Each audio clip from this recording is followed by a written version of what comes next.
ఆయన పేరు మోసిన పెద్ద డాక్టర్. ఆయన పేరు మోసిన పెద్ద డాక్టర్. నా జ్ఞాపకం సరైతే డాక్టర్ మార్క్ అనుకోండి. డాక్టర్ మార్క్ ఆయన గుండె జబ్బు ఉన్నటువంటి వాళ్ళకి మంచి వైద్యం చేసేటువంటి వైద్యుడు, ఇంకా టాప్ అన్నమాట. ఆఖరికి సినిమా యాక్టర్స్తో సహా, రాజకీయవేత్తలతో సహా ఎవరైనా గుండె సంబంధిత జబ్బులో ఫైనల్ అంటే ఆయన దగ్గరికి వెళ్తారు. ఆయన డేట్స్ దొరకవు, ఫుల్ బిజీ షెడ్యూల్ అయింది. ఎందుకంటే పెద్ద పెద్దోళ్ళు వెళ్ళి ఆయన దగ్గర వైద్యం చేయించుకుంటారు. అంత పేరు మోసిన డాక్టర్. సామాన్యులు అంతంత మాత్రపోళ్ళు ఆయన కలుసుకోవటం అనేది అసంభవం. ఆయన ఒక బుక్ రాస్తాడు.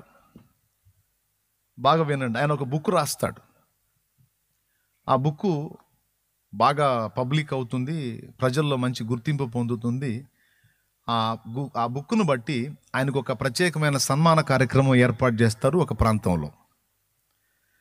సన్మాన కార్యక్రమంలో ఎవరి చేతుల మీదుగా ఆయన గిఫ్ట్ అందుకుంటాడంటే, గుర్తింపును అందుకుంటాడంటే ఆ దేశ అధ్యక్షుడి ద్వారా ఆ గిఫ్ట్ అందుకుంటాడు. అలాంటి అరుదైన అవకాశం.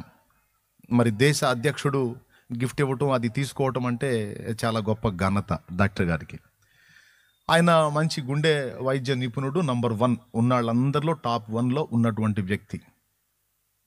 ఫలానా డేట్లో మీరు రావాలి సార్, ఫలానా టైం కల్లా మీరు అటెండ్ అవ్వాలి, మీకు ఇలా ఏర్పాటు చేశామని ఆయనకి ఇన్విటేషన్ వచ్చింది. వచ్చిన ప్రకారం ఆయన బయలుదేరి వెళ్ళాడు ఫ్లైట్లో. వెళ్ళేటువంటి ఫ్లైటు కొంత దూరం వెళ్ళిన తర్వాత కొన్ని అనివార్య కారణాల వల్ల, అంటే ఏం లేదు, గాలి తుఫాను కొట్టేసింది. అది ఈ బండి పోవటానికి అనుకూలమైనటువంటి వాతావరణం లేదు, అననుకూల వాతావరణం ఏర్పడింది, బాగా డేంజర్ అయింది. అప్పుడు ఏం చేశారంటే, ఆయన వెళ్ళాల్సినటువంటి ప్రాంతానికి సమీపంలో కాకుండా బాగా దూరంలోనే ఒక విమానాశ్రయంలో ఫ్లైట్ని అత్యవసరంగా ల్యాండ్ చేశారు. వెళ్ళటానికి లేదు సార్, ఇది డేంజర్ అవుతుంది, ఆగితేనే మంచిదని ఆగారు. అంత భయంకరంగా క్లైమేట్ మారిపోయింది, ఫ్లైట్ వెళ్ళటానికి అనుకూలమైనటువంటి క్లైమేట్ లేదు. దానికి ఇప్పుడు మనం రోడ్డు మీద పోయేటప్పుడు కొన్ని ఇబ్బందులను బట్టి మనం కొన్నిసార్లు వాహనాలు వెళ్ళవు, అలాగే సముద్రంలో కూడా కొన్ని సమస్యలను బట్టి ఓడలు వెళ్ళవు, అలాగే పైన కూడా కొన్ని ఇబ్బందికరమైనటువంటి పరిస్థితులు ఏర్పడినప్పుడు ఫ్లైట్స్ వెళ్ళవు, నిలిపేసుకుంటారు. దీన్ని అత్యవసరంగా ఎమర్జెన్సీ ల్యాండింగ్ చేశారు. ఇతడు వెళ్ళే ప్రయాణం బ్రేక్ అయింది. అయితే ఈయన వచ్చిన అవకాశాన్ని ఎందుకు పోగొట్టుకోవాలి? సరే, పైన క్లైమేట్ అలా ఉందంటే భూమి మీద ఇక్కడ కూడా క్లైమేట్ బాగాలేదు, బాగా జోరున ప్రచండమైన గాలి వాన కొడుతుంది. సరే, ఈయన విమానాశ్రయంలో దిగి కారు మాట్లాడుకొని పోతే పోయింది, వెళ్దాం అని, ఎంత పైసలైనా పర్వాలేదు వెళ్ళిపోవాలని ఫిక్స్ అయ్యి కారులోకి బయలుదేరాడు. నడిపేవాడు నడుపుతున్నాడు, కూర్చున్నాడు. వెళ్తా ఉంది కారు వెళ్ళి వెళ్ళి వెళ్ళి వెళ్ళి ఓ ప్రాంతానికి వచ్చేటప్పటికి ఇంకా ప్రచండమైనటువంటి గాలి వాన ఈడ్చి కొడతా ఉంది. ఆయన మొండిగా డ్రైవర్ తోలుతా ఉన్నాడు. చివరికి డ్రైవర్ కార్ని ఓ ప్రాంతంలో నిలిపేశాడు. సార్, ఇంతకు మించి మనం ముందుకెళ్తే డేంజర్ అవుతుంది సార్, బాగా కొడుతుంది గాలివాన, ఇబ్బంది అయింది సార్ అన్నాడు. సరే, ఓ పక్కకి తీసి ఆపేసేయండి. ఓ పక్కకి తీసి ఆపేశాడు. ఇప్పుడు ఆయన కారులో ఉండాలా, బయటికి వెళ్ళాలా, ఏదన్నా ఇంట్లో తలదాచుకోవాలని కారు దిగాడు. కారులోంచి చూశాడు, సమీపంలో దూరంగా కొంచెం రోడ్డుకి అవతలుగా కొంచెం దూరంలో ఒక ఇల్లు కనపడతా ఉంది. ఆ ఇల్లు చూస్తేనే అర్థమవుతుంది అది చాలా బీదవాళ్ళు ఉన్నటువంటి ఇల్లు అని అర్థమవుతుంది. సరే, నేను ఆ ఇంట్లోకి వెళ్తాను, ఈ కారులో కూర్చొని ఏం చేస్తాను, ఆ ఇంట్లోకి వెళ్తాను. వాస్తవానికి ఈయన నాస్తికుడు, అంటే దేవుడు లేడు అనే మనిషి. దేవుడు ఉన్నాడంటే ఒప్పుకోడు. దేవుడు దేవుడు దేవుడు అని మనిషి తను అభివృద్ధి చెందకుండా మూఢత్వంలో కూర్చుండిపోయాడు. మనం కష్టపడకుండా, మనం ప్రయాసపడకుండా, మనం తిప్పలు పడకుండా ఏది సాధించలేము. దేవుడు దేవుడు దేవుడు అని మూఢత్వంలో కూర్చోబెట్టారు. అని ఈ దేవుడు అంటేనే పడదు ఆయనకి, కోపం. మనం కష్టపడాలి, మనం ప్రయాసపడాలి, మనం పరిశోధన చేయాలి, మనం తిప్పలు పడాలి, సాధించాలి, పొజిషన్లో ఉండాలి అనే టైపు నాస్తికవాదం అలానే ఉంటుంది కదా. నువ్వు కాలేజీకి వెళ్ళినా, నువ్వు స్కూల్కి వెళ్ళినా ఆ టీచర్స్ ఏం నేర్పుతారంటే ఎక్కువ శాతం ఆత్మవిశ్వాసం ఉండాలి, ఆత్మవిశ్వాసం ఉండాలి, కృంగిపోకూడదు, ధైర్యంగా నిలబడాలి, మనం కష్టపడాలి, సాధించాలని ఆత్మవిశ్వాసం అనే పదాన్ని ఎక్కువ టీచర్స్ వాడుతూ ఉంటారు. చర్చికి వచ్చినప్పుడేమో దేవుని యందు విశ్వాసం అనే డైలాగ్ వినపడతా ఉంటుంది. ఇప్పుడు ఆత్మవిశ్వాసమా, దేవుని యందు విశ్వాసమా? దేవునికి స్తోత్రం, పెద్దగా చెప్పండి. అంటే చర్చికి వచ్చినప్పుడేమో దేవుని యందు విశ్వాసం, స్కూల్కో లేకపోతే కాలేజీకో పోయినప్పుడు ఆత్మవిశ్వాసం అనుకుంటూ తిరుగుతుంటారు పిల్లలు. ఎందుకు అంటే దేవుని యందు విశ్వాసం ఉంచి దేవుడు కార్యాలు చేస్తాడని వీళ్ళు సోమరులై చదవకుండా ప్రార్థన చేసేసి బలాదురు తిరుగుతూ ఉంటారు. ఎట్లా జరిగిద్ది? కష్టపడాలి, చదవాలి. అది కరెక్టే, కష్టపడాలి, చదవాలి. అండ్ కష్టపడి చదివినప్పటికీ కూడా దేవుని కృపను వేడుకోవటం తప్పేం కాదు. ఇప్పుడు అందరూ పొలాలు వేస్తున్నారు, అందరూ వ్యవసాయాలు చేస్తున్నారు, అందరూ వ్యాపారాలు చేస్తున్నారు, అందరూ కష్టపడి చదువుతున్నారు, ఎగ్జామ్స్ రాస్తున్నారు, క్వాలిఫై అవుతున్నారు. కానీ అందరికీ జాబ్స్ వస్తున్నాయా? అందరు వేసిన పొలం పండుతుందా? అందరు చేసిన వ్యాపారం సక్సెస్ అవుతుందా? అంటే పట్టడన్నం మనకు దొరకాలి, మనం వేసిన విత్తనం మొలకెత్తి మొక్కయి మనకి అంత గింజలు ఇవ్వాలి అంటే దేవుని కృప తప్పనిసరి. దేవుని దయ లేకుండా, దేవుని కృప లేకుండా మనం ఏది పొందలేమన్నది తిరుగులేని విషయం. కాబట్టి మనం కష్టపడాలి అండ్ దేవుని యందు విశ్వాసం కూడా ఉంచాలి. కానీ ఇతను ఒప్పుకోడు అట్లా. దేవుడు దేవుడు దేవుడు అని ఇలాగ మూఢత్వాన్ని నూరిపోసి, వీడు చదవడో పాడలేదు, నేను ప్రార్థన చేసుకుంటా దేవుడే నన్ను పాస్ చేస్తాడంటే నువ్వు చదవకుండా సరిగా రాయకుండా ఎట్లా పాస్ చేస్తాడరా అని అట్లా కోప్పడే టైపు దేవుడిని ఒప్పుకోడు, నాస్తికుడు. అయితే పరిగెత్తుకుంటూ ఆ ఇంటి దగ్గరికి వెళ్ళేటప్పుడు తడిసిపోయాడు. వెళ్ళి ఆ ఇంటి తలుపు కొట్టాడు. ఆమె కిటికీలోంచి చూసి ఎవరో మనిషి అని, ఎవరని అంటే కొంచెం తలుపు తీయండి, వర్షం పడతా ఉంది, కొంచెం తలదాచుకోవడానికి వచ్చానంటే ఆమె తలుపులు తీసిన తర్వాత ఇంట్లోకి వెళ్ళాడు. ఆమె చూసింది, ఆయన తుడుచుకోవడానికి వస్త్రం ఇచ్చింది. విలువైన బట్టలు అయితే ఏమి లేవు, ఏదో కొద్దిపాటి గృహం, కొద్దిపాటి వస్తువులు, అంత సింపుల్గా ఉంది ఆ ఇల్లు. వస్త్రం ఇచ్చింది, దాంతోనే ఏదో మరి ఆ ఇబ్బందికరమైన పరిస్థితులు దొరికింది, దాంతోనే తుడుచుకొని చలి కొనుక్కుతా ఉన్నాడు. వేడివేడిగా చాయ్ పెట్టి ఇచ్చింది. ఆ చాయ్ కూడా ఎలా ఉందంటే బేదోళ్ళకు తగ్గట్టే ఉంది. ఇచ్చింది, అది తీసుకొని తాగుతూ ఉన్నాడు.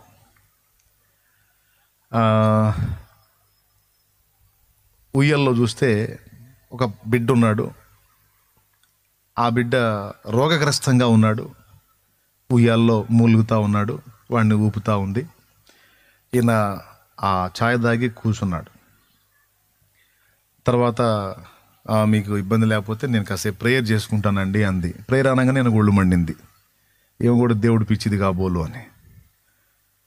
సరే, ఆయన ఎవరు విశ్వాసం వాళ్ళది ఎందుకులే, మనకి ఇప్పుడు ఏదో ఆశ్రయం ఇప్పుడు పొందాం కాబట్టి అని మౌనంగా కూర్చున్నాడు. ఆమె మోకాళ్ళుని ప్రార్థన చేసి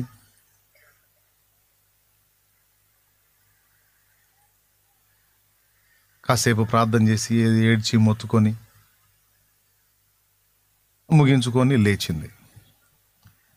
ఆయన అడిగాడు, ఏం చేసావు అన్నాడు. అంటే దేవునికి ప్రార్థన చేశానండి.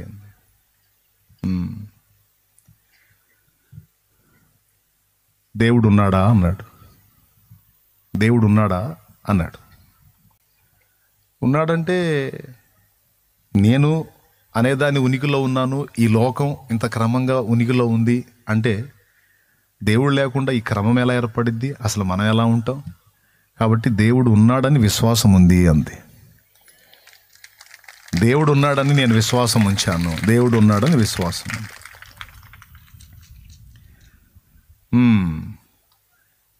ఇప్పుడు నువ్వు చేసిన ప్రార్థన దేవుడు విన్నాడా అన్నాడు. అంటే ఇప్పుడు నువ్వు ప్రార్థనలో ఏదో చెప్పుంటావు కదా, ఆ ప్రార్థన విన్నాడా దేవుడు అంటే ఆమె ఒకటే ఆన్సర్, ఏది అడిగినా విన్నాడని విశ్వాసం ఉంది అన్నట్ట. దేవుడు ఉన్నాడా అని అడిగితే ఉన్నాడని విశ్వాసం ఉంది, విన్నాడా నీ ప్రార్థన అంటే విన్నాడని విశ్వాసం ఉంది అంది. మరి దేవుడు ఉంటే, నీ ప్రార్థనలు దేవుడు వింటే, ఇలాంటి దీనమైన బీదరిక పరిస్థితి నీకెందుకుంది అని అడిగాడు. ఆ ఉయ్యాల్లో ఉన్నవాడెవరు? నా బిడ్డ. ఎంత వయసు వానికి? ఇన్ని సంవత్సరాలు. మరి ఇన్ని సంవత్సరాల వయసు ఉన్నవాడు ఆడుతూ పాడుతూ తిరగాలి కదా, వాడేంది బెడ్ మీద ఉన్నాడు, వాడు ఉయ్యాల్లో ఉన్నాడు ఏంది అంటే కదలలేని స్థితిలో ఉన్నాడేంటి? ఇంతకీ నీ భర్త ఏడి? నా భర్త లేడండి. మరి దేవుడు ఉంటే, నీ ప్రార్థన వింటే నీకు ఈ కర్మ ఎందుకు వచ్చింది?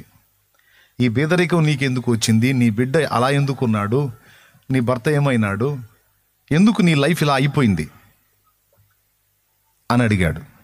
అప్పుడు ఆమె అంది, నేను దేవుని యందు విశ్వాసం ఉంచిన దాన్ని, నన్ను దేవుడు ప్రేమిస్తున్నాడనే విశ్వాసం నాకుంది. నా జీవితంలో ఏది జరిగినా ఆయనకు తెలియకుండా ఏది జరగదనే విశ్వాసం ఉంది. ఇప్పుడు నా పరిస్థితి ఇలా ఉంది, ఇప్పుడు నా పరిస్థితి ఇలా ఉంది, ఇక ముందుకు ఖచ్చితంగా మారిద్దన్న విశ్వాసం ఉంది అంది.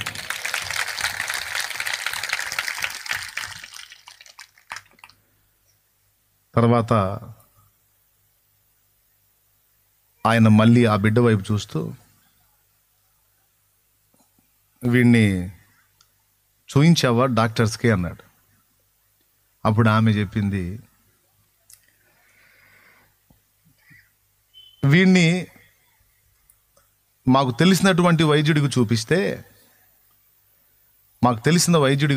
మాకున్న స్తోమతలో ఆయన అన్నాడు, ఫలానా ప్రదేశంలో ఫలానా డాక్టర్ ఉన్నాడు, డాక్టర్ మార్క్ గారు, ఆయన తప్పితే దీనికి వైద్యం చేసి ఈ బిడ్డని మళ్ళీ నార్మల్ పొజిషన్కి తెచ్చే దమ్ము ఎవడికి లేదు. ఆయన అంత పనోడు, కానీ ఆయన దొరకడు. ఎందుకంటే పెద్ద పెద్ద రాజకీయవేత్తలు, సినిమా వాళ్ళు, రకరకాల ధనవంతులు, అలాంటి వాళ్ళకే ఆయన దొరకటం కష్టం. కాబట్టి నీకు అంత స్తోమత లేదు, నువ్వు ఆయన అందుకునే పొజిషన్ నీది కాదు, కాబట్టి అది జరిగే పని కాదు. కాబట్టి బతికినంత వరకు అలా ఉంచటం, చచ్చిపోతే భూస్థాపన చేసుకోవటం అని చెప్పాడు. అప్పుడు నేనేం చేస్తున్నానంటే, నాకు సాధ్యంగా అంది నా దేవునికి సాధ్యమైద్ది.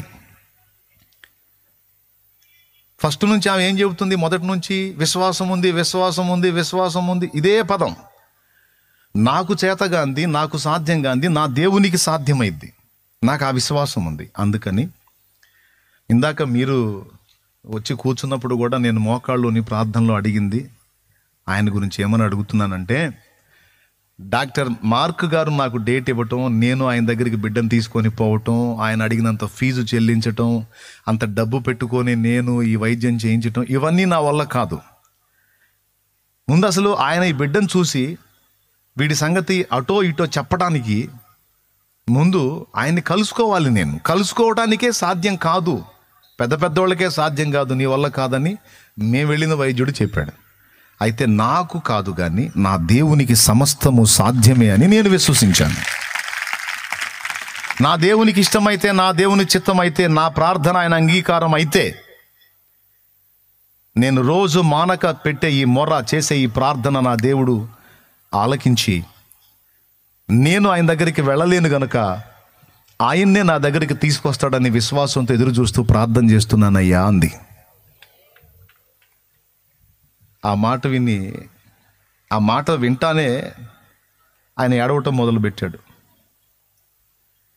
ఎందుకు ఏడ్చాడో తెలుసా? దేవుడు లేడు అని ఆయన వాదిస్తున్నాడు. ఒక్కసారిగా ఆయన కళ్ళ ముందు జరిగిన విషయమంతా అలాగా ఆవిష్కరించబడింది. ఆకాశంలో లేచిన ఫ్లైటు నేను వెళ్ళవలసిన గమ్యానికి చేరకుండా అత్యవసర ల్యాండింగ్ ఎందుకు చేశారు? అక్కడ ప్రకృతి రివర్స్ అయింది. స్తోత్రం చెప్పండి. ఎక్కడ రివర్స్ అయింది? అక్కడ రివర్స్ అయింది. సరే, దించారు. దించిన తర్వాత కారుతో బయలుదేరాను. ఎన్నో ప్రదేశాలు, ఎన్నో ఇళ్ళు దాటుకుంటా బయలుదేరి ముందుకు వచ్చి కరెక్ట్గా ఈమె ఉన్న ఇంటి దగ్గరే నేను ఎందుకు ఆగాలి? అర్థమైందా? ఆ ఫ్లైట్ కూడా వేరే చోట కాకుండా అక్కడెందుకు ల్యాండ్ అవ్వాలి? అక్కడ నుంచి కారులో నేను ఇటెందుకు రావాలి? ఇక్కడెందుకు ఆగాలి? సరే ఆగాను అనుకో, కారులో కూర్చోవాలి. ఈ ఇంట్లోకి ఎందుకు వెళ్ళాను నేను? టపా టపా మొత్తం ఒకటొకటి ఆయనకి క్లారిటీ వచ్చేసింది. అప్పుడు ఆయన భయపడ్డాడు. ఫస్ట్ భయపడ్డాడు. ఎందుకు భయపడ్డాడంటే, దేవుడు లేడు అని నేను వాదించాను, దేవుడు ఒరే పిచ్చోడా నేను ఉన్నాను అని నా కళ్ళకు చూపించాడు. తన ఉనికి నాకు స్పష్టమయ్యేటట్టు, ఇదిగో ఈ కార్యాల ద్వారా నాకు అర్థమయ్యేటట్టు నిరూపించాడని ఒకసారిగా భయం వేసింది ఆయనకి. ఎందుకంటే ఆమె ఆ డాక్టర్ పేరెత్తి ఆమె ప్రార్థన చేస్తున్న సంగతి ఆయనతో పంచుకున్నప్పుడు నాకు తెలిసి ఆయన రోమాలు నిక్కరబొడుచుకొని ఉండాలి. ఎందుకంటే తెలుసా, ఇప్పుడు అంత పెద్ద మొనగాడైనటువంటి డాక్టర్ వచ్చి ఎక్కడ ఉన్నాడు తెలుసా? ఆమె దీన గుడారంలో ఉన్నాడు. ఎవరు తీసుకొచ్చారు? ఆమె విశ్వాసం. ఆ విశ్వాసంతో ఆమె చేసినటువంటి ప్రార్థన, ఆమె చూసిన ఎదురు చూపు, దేవుని బలమైన కార్యం జరగటానికి అంత గొప్ప వ్యక్తిని కూడా తీసుకొచ్చి ఆమె కళ్ళ ముందు, ఆమె ఎదుట, ఇదిగో నువ్వు అడిగి ప్రార్థించిన ఇదిగో తీసుకొచ్చి నీ ముందు నిలబెట్టాను, చూసుకో అని చెప్పి దేవుడు తన కార్యాన్ని నిరూపించాడు. మీకు తెలుసా, ఆ తర్వాత ఆయన విశ్వాసం ఉంచాడు అండ్ దేవుని యందు విశ్వాసం గలవాడు కూడా అయిపోయాడు. తర్వాత ఆ బిడ్డతో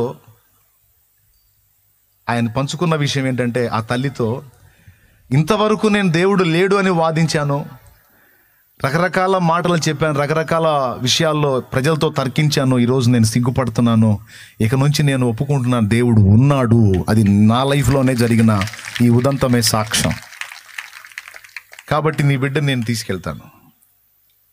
తీసుకెళ్తాను, ఈ బిడ్డకి నేనే వైద్యం చేస్తాను, ఎంత ఖర్చు అయినా పర్వాలా నేనే పెట్టుకొని నేనే వైద్యం చేస్తాను, నీ బిడ్డను నేను బ్రతికిస్తాను, ఈ వైద్యం నాకు తెలుసని బిడ్డని, తల్లిని కూడా తీసుకెళ్ళి, తల్లి కూడా అక్కడే ఆశ్రయం ఇచ్చి అక్కడ స్థిరపరిచినటువంటి సాక్ష్యం. ఇది యథార్థంగా జరిగిన సంఘటన. ఇదేదో ఉపమాన కథ కాదు, రియల్గా జరిగింది. ప్రభువుకి స్తోత్రం చెప్పండి గట్టిగా. ఒక దీనురాలి దీన ప్రార్థన